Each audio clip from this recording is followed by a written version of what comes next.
Hello everyone, this is City Scrapper. Thank you so much for joining me on my channel today. Today I have another layout that I made using the My Creative Scrapbook limited edition kit for April. For this layout, I'm doing something that's a little bit different for me. The kit included a set of stamps this month, and I picked out a flower stamp, and I'm going to be using the flower stamp to create many flowers, and I'm going to cover a huge portion of my layout with these flowers. These are all Distress Oxides, and I will list all of the colors that I use in the description box. I decided on these particular colors because these were the colors that were in the pattern papers from the kit.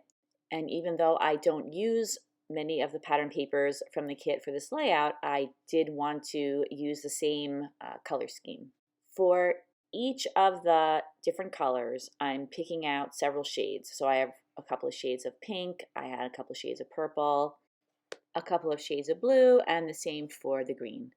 And I'm stamping all these flowers on some 120-pound smooth white cardstock. It's not treated in any way.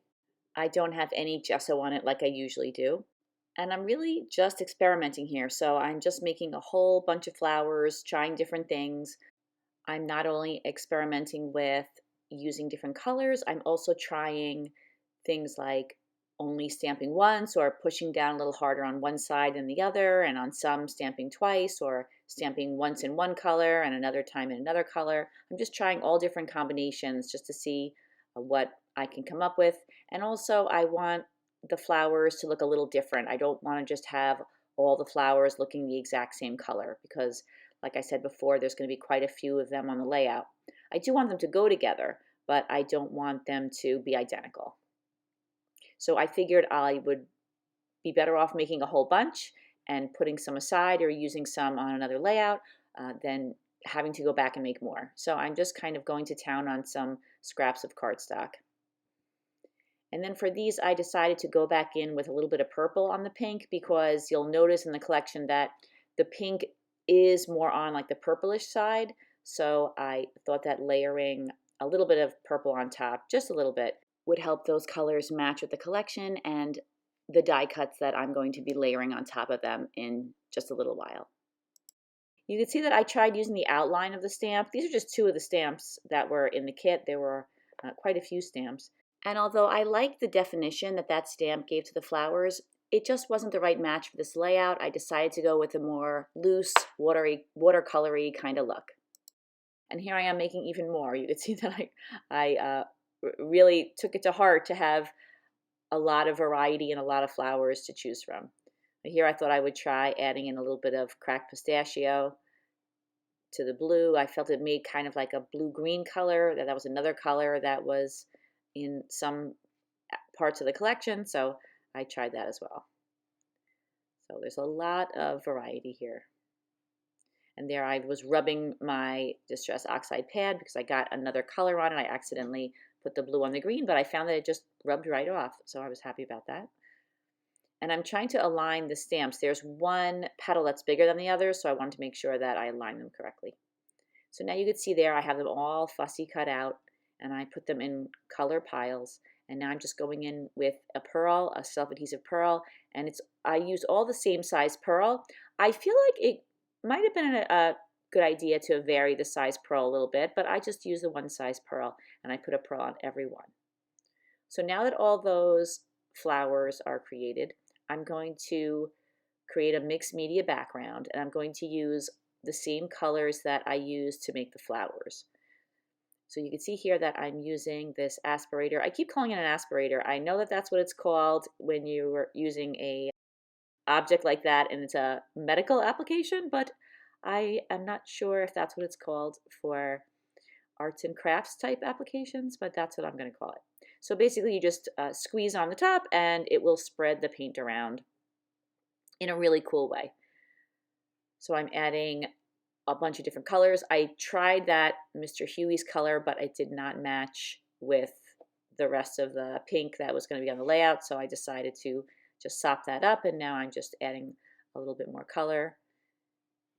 And you can see this is a repeated process. I add color, I add water, I spray it, and then I do the same again, I repeat, and in between, I'm spreading out some of the color. I'm not really doing anything more than guiding the color around because the color is just kind of naturally going to go to where there's already water. But I do want to build up layers of color. Sometimes when a color like pink dries, there's not much left to it if there's only one layer of it. So I want to have a couple of different layers of it. And I'm actually spraying the color away from me, but I'm going to end up rotating the layout around. I generally don't include footage of me drying my layouts, but in this case, the drying process is part of the process of creating the background because the color spreads around as you're drying, just because there's so much liquid on the background. So now I'm happy with the pink, and I'm going to go in with some green. This is probably twisted citron. You could see that I'm putting the ink down, then I am spraying some water on top of the ink, and I'm using this aspirator. This is made by Ranger. I got this in Michael's. And I'm spreading the color around and tilting the page to allow the color to spread around.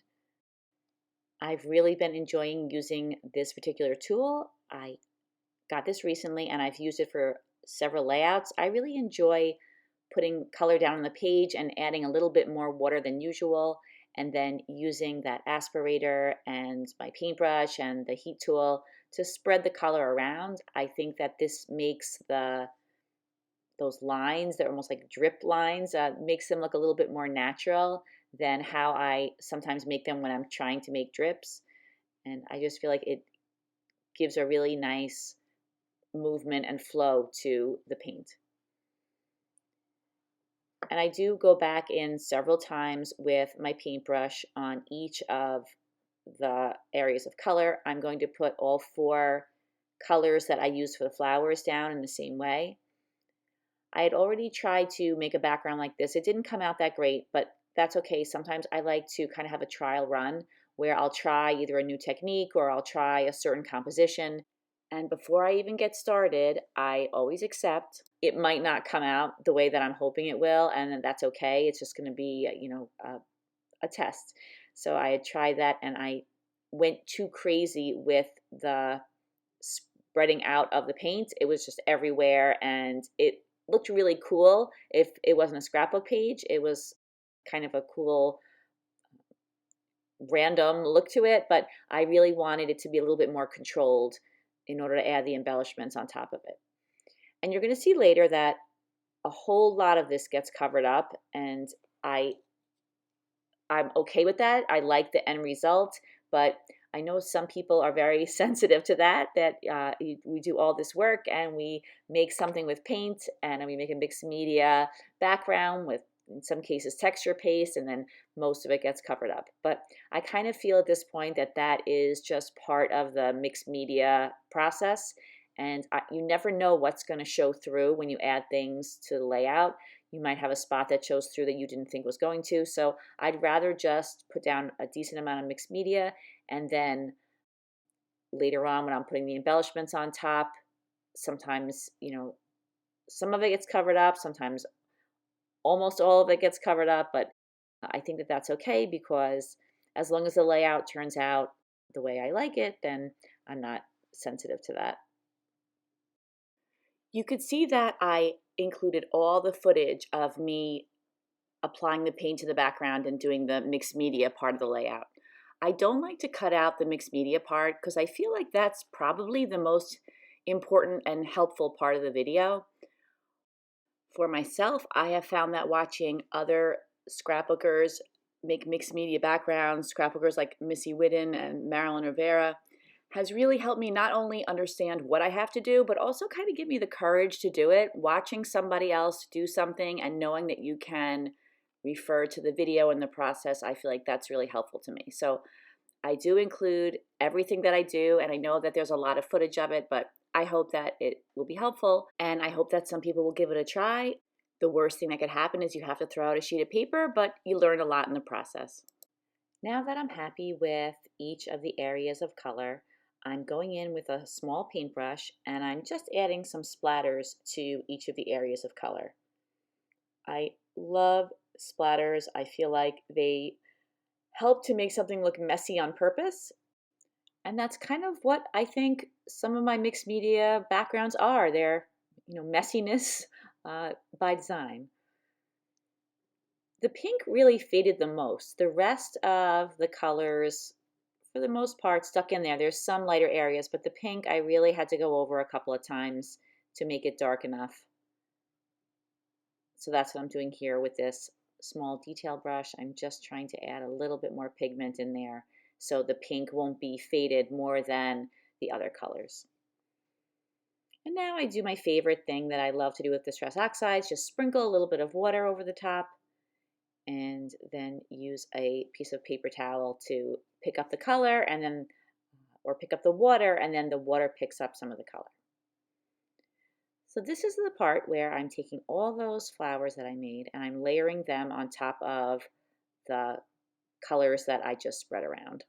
When I was picturing this layout in my head, I kind of was thinking that there would be more space between the flowers and more of the background would show through. But you can still see the areas where those little drips of color kind of reach down, and I was thinking that it would look like a kind of a cascade of flowers, and those little drips would help each different bunch of flowers look like it was reaching down. To neaten up the background a little bit, I'm going in now with some white gesso and I'm just covering up some of the overspray, and I put more than one coat on, and I think that helps make everything look clean. This is going to be my photo, so I used a Creative Memories circle cutter to cut out the photo, and now I'm cutting out a white mat to go behind it.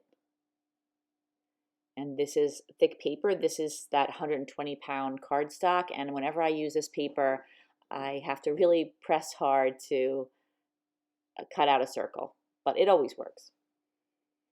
I was thinking that instead of having a white piece of paper mounting the photo, that I would use some of the colors that were in the background. There's a lot of white that is around the layout, so I thought that I would add some color. And I really didn't have to color the whole thing like this, but I was kind of having some fun. So I spread color all around, and then I have a doily that I put behind it. So now I'm attaching the photo down to the doily. And I thought this doily was just the right size.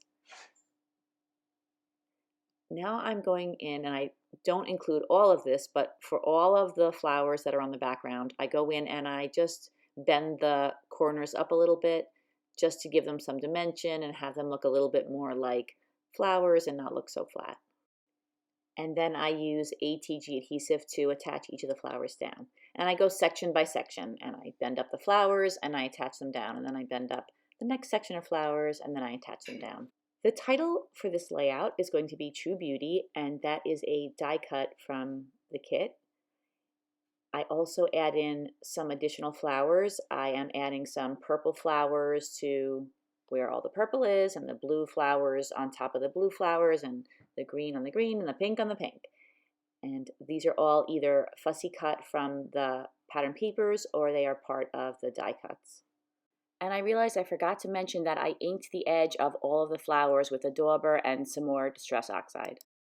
Even though I wanted the majority of the focus to be on, of course, the photo, but then the flowers kind of cascading down from beneath the photo, I realized the area on top of the photo did look kind of bare.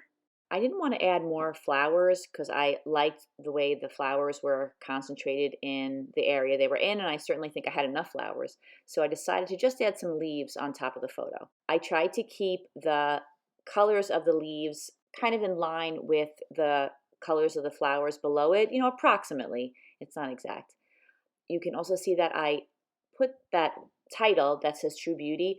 First, I mounted it on some cardstock, and then I put some foam behind it. Now I'm going around with each of those die cuts, and I'm taking off the pearls that were behind it so that they can sit nicely on the layout. I could have planned that a little bit better, but sometimes I'm not good at planning those things in advance, so it wasn't too hard to just go back in and remove some of the pearls. I used my scissors to distress the edges of the white paper, And now I'm going in with a dauber and I'm just inking the edges. I have this piece of gutted paper and I'm going to attach the whole layout down to that. And I use the ATG adhesive to attach it down. I'm very careful about positioning it. And now I'm going to use my fingers to distress it. It's pretty thick, so I have to kind of really work at it to get it to be distressed. And one of the things that I try to do when I'm distressing is I try to make the distressing look somewhat random. I want to have the torn pieces different sizes, and I want to try to spread them out in a way that looks kind of random, but sometimes it does end up looking a little bit more patterned because I feel like that's the way my brain works. I'm adding some white splatters. You can see I protected my photo with a piece of plastic. And now I forgot to protect my photo, so I got a little bit of paint on it, so I put the cover back on again. And now I'm putting a few more splatters in pink and purple. I'd already added some, but those two colors weren't very visible, so I added a few more. And I was looking at the layout and I was thinking that since I made all of the flowers the same color with the same size pearl, that I wanted to have something in a different scale, a flower that was in a different scale. So I used a Martha Stewart punch. It's off to the right. It's a hydrangea punch, and I used the smaller of the two different flowers that were on that punch, and I punched out a whole bunch of tiny flowers. And I added those down. You saw that I glued those down, and now I'm going in with the smallest of pearls that I can find. I had some really tiny pearls for the pink ones, but not quite as small for the others. You can also see that I'm putting a pearl or two pearls of each color around the top on the doily. I decided to use all four colors, but I just alternated them around the doily. I didn't keep the colors in line with the colors of the flowers. But now that I'm thinking about it, that might have looked really nice too. So now I'm just adding those little teeny tiny pearls to the little tiny flowers, and sometimes the tiny pearls can be a little hard to manipulate, but I'm really happy with the way those little white flowers bring a little bit of brightness to the layout. And that completes this layout, everybody. Thank you so much for watching. I hope if you like this video, you'll give it a thumbs up.